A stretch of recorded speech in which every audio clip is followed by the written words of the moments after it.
What are sneakerheads' expectations as they relate to new shoes and new releases? We'll get into that this week on Fire Footwear.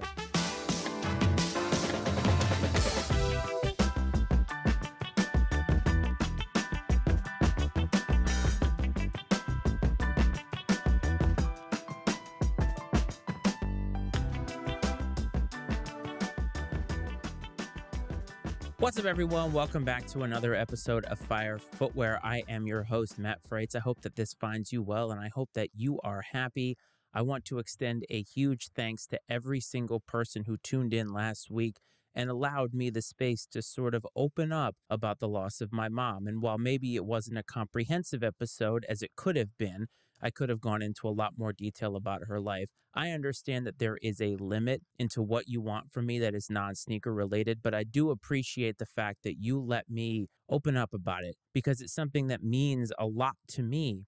And it means a lot to me on this content journey to be able to share myself with you, even if it is just a little bit. And so for that, I thank you. And I hope that you at least took something away from it. I hope that you reached out to a loved one. I hope that you realize that life is very, very short and that there is something that you can do to make your life better or something that you can do to make a relationship better.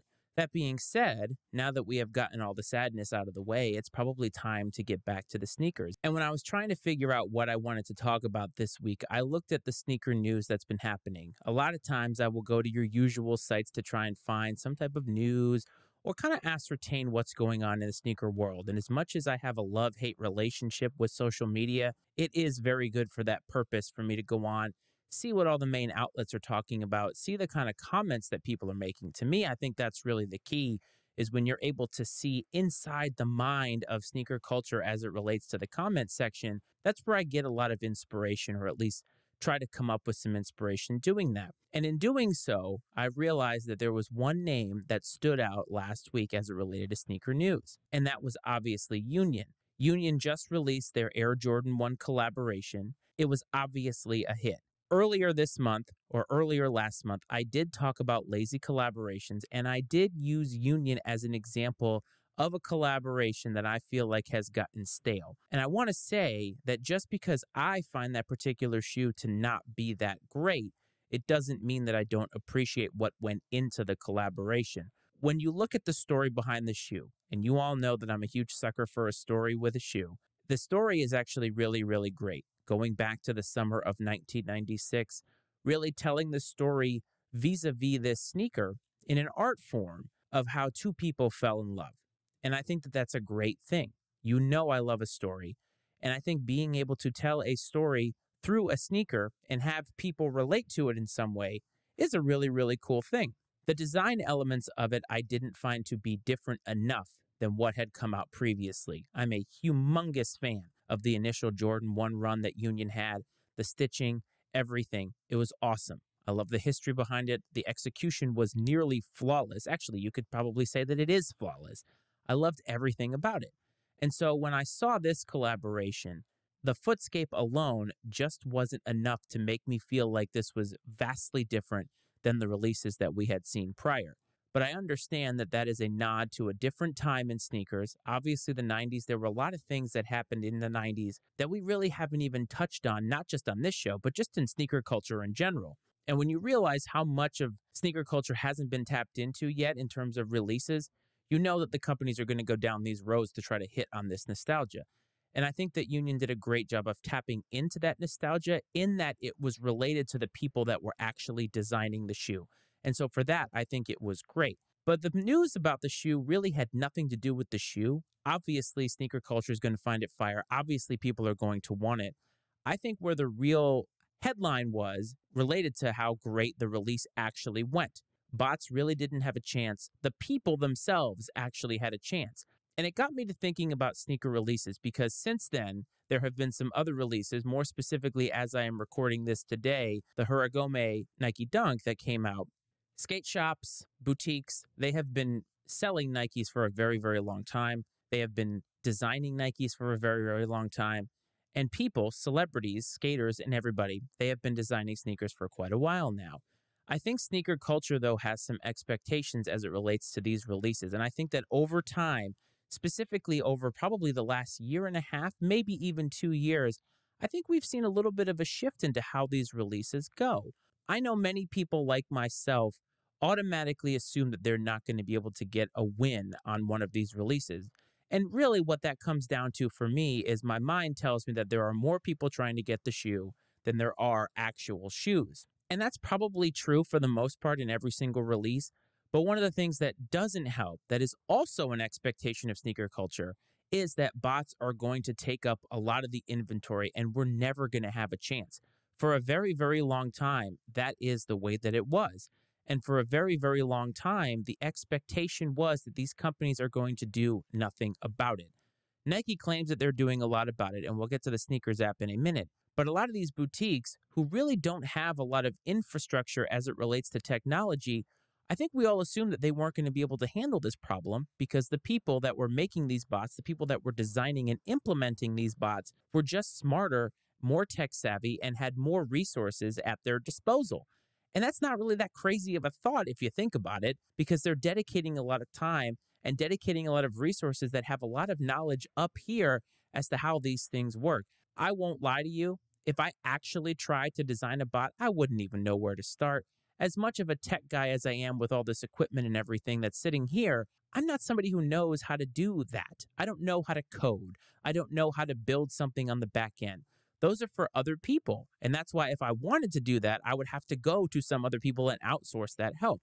And so these boutiques, you'd think that they wouldn't have people like that were on staff. But as more and more time has gone by, I think that it has necessitated them to have more tech-savvy people on their payroll. And why? Well, number one, they have to be able to meet the demand of the people that are trying to get these shoes. Over the years, more and more people are trying to get these shoes. There's just no other way to put it. Millions of people in some cases are going after a shoe. And to be able to handle the sheer volume of that, they're going to have some real solid infrastructure to be able to do it. But the second part of it is being able to battle the bots, because as the demand for these shoes has gone higher, as the hype has gone higher, what we know is that people are going out of their way to try to get these shoes because resale culture, which admittedly has cooled down in a general sense, but is still very, very high for shoes that are super, super hype, like this Union Jordan 1, like the Dunk that I mentioned earlier, bots are going to be out in force. And so a lot of these boutiques, a lot of these stores are having to up their game. Another thing I think we always expected was that there was going to be no checks and balances into who was able to cop these shoes. Because if you think about it, how are these sneaker companies, how are these boutiques and shops, how are they going to legislate justice as it relates to your motives as to what you want to do? But again, I think because resale culture has become so embedded in the culture itself, I do believe that these companies are incentivized to try and do something to skirt around it. One of the things that I absolutely love is that a lot of these boutiques and shops are going out of their way to make sure that bots aren't a factor. Now, that's one aspect of a release that I think is great to not have around, because bots give us zero chance. They're automated. They can get in super, super quick. They can do things faster than any human being. It's the other human beings that we now have to battle with. And I won't lie to you. I think that if things were on the up and up and they were straight up like that, I do really think that taking an L would feel a lot better. I don't know how many people out there went for the unions that are watching or listening to this. I'm sure many of you did. Some people got L's, some people got wins. And really, I think it felt like the most fair release that had happened. From everything that I know about the people that won, it was really simple. Almost as simple as going to a page, putting it in your cart, paying for it, and now you're hoping to get it on your doorstep. That's the way retail should be, but for sneakers, it hasn't been that way for a long time.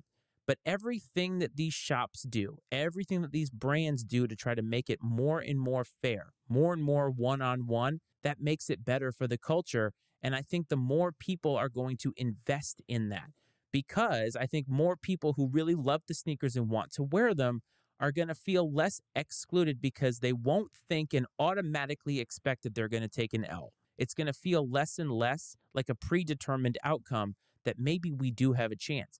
And as you know, with the NFL season right around the corner, hopium is high. If you're a fan of a really bad team that has been perennially bad, this is your time. You're 0-0. The season has not yet begun. And I think that hope is going to do wonders for sneaker culture. Over the last, 4 years or so, Nike Dunks have been huge again. And they had been in a low period for a while where we really didn't see that many released. Now we see dunk after dunk after dunk. And honestly, I feel like if you've seen a GR dunk, you've seen them all. But every so often, there are some really cool collaborations that come out. The Crenshaw ones were really, really unique. I love the Hiragomes that I mentioned earlier, and those released today as I am recording this episode.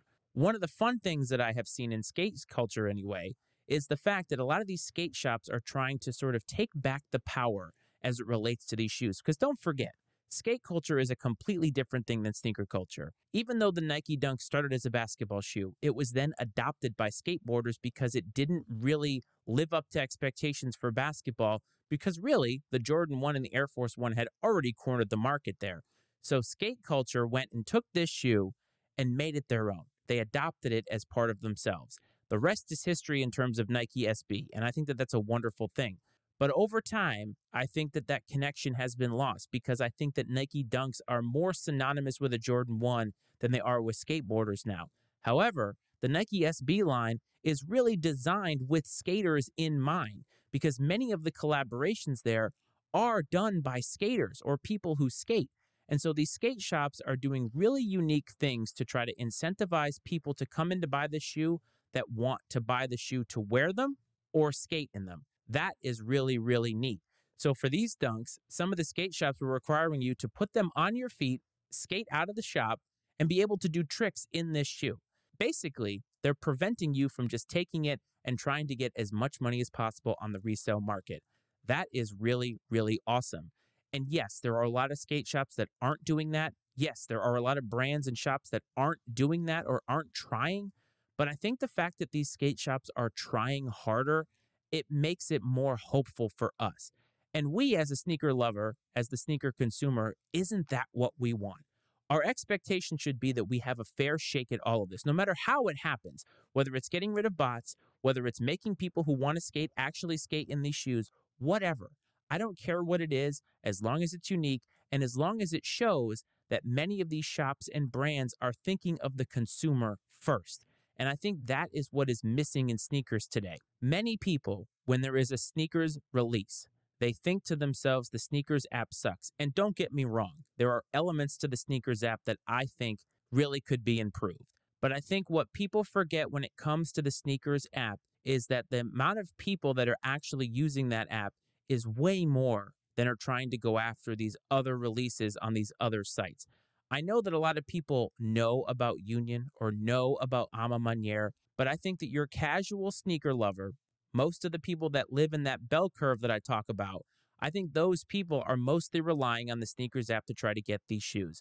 And I think those people, even though they think that they have a fair chance, are not really in any position to get these shoes because there are too many people trying to get a shoe on sneakers. And one of the things we don't know is whether the sneakers app actually has the inventory to keep up with even just a small portion of the people that are going after it. We have no idea. I wish there was a little bit more transparency on the sneakers app to know going in, this is how many pairs that we actually have. To me, I think that would be great transparency to know. It would be awesome to be able to know that for these other smaller shops, but their inventory is a lot lower, and I think they want to drive people to their website, of course. So Union is going to have a release of their own because why wouldn't they? They designed the shoe. It's their shoe with Jordan Brand, so they should have that. But I think if the brands had a little bit more transparency, coupled with all the things that we know that a lot of them are doing to try to make it better, and let me be clear, the sneakers app is better than it once was. At least now, bots are being taken out of the equation. But you're also seeing people have their orders refunded. You're seeing people not being able to pay. There are a lot of glitches that happen that you would actually expect during a Union release, not a Nike release. That's the crazy part. That is what I think a lot of people are frustrated with, is that Nike, this global brand, one of the biggest brands in the entire world, somehow they can't get the automation right. It's not as if they don't know that the demand isn't going to be there. It's not as if they don't know that there's going to be traffic on the site. They know all of this. As a matter of fact, they actually use that to their advantage and try to drive hype by having these shock drops or these retro releases. And they honestly use that as leverage because they know that if they have shock drops or if they have something that seems exclusive, that sneaker culture is going to come after it in force. But what we don't know, and let's take Sneakers Day for an example, we don't know how much inventory they actually have. How do we know? With the Kobe's, how do we know how much inventory we had? Thankfully, social media is here to try to actually check up on these things, because if you do go to Twitter, sometimes you can't find out the inventory numbers. The point is here, we as the sneaker consumer, the sneaker lover, the sneaker wearer, we just want a fair shake. And that, to me, is the expectation that we should all have as part of the culture.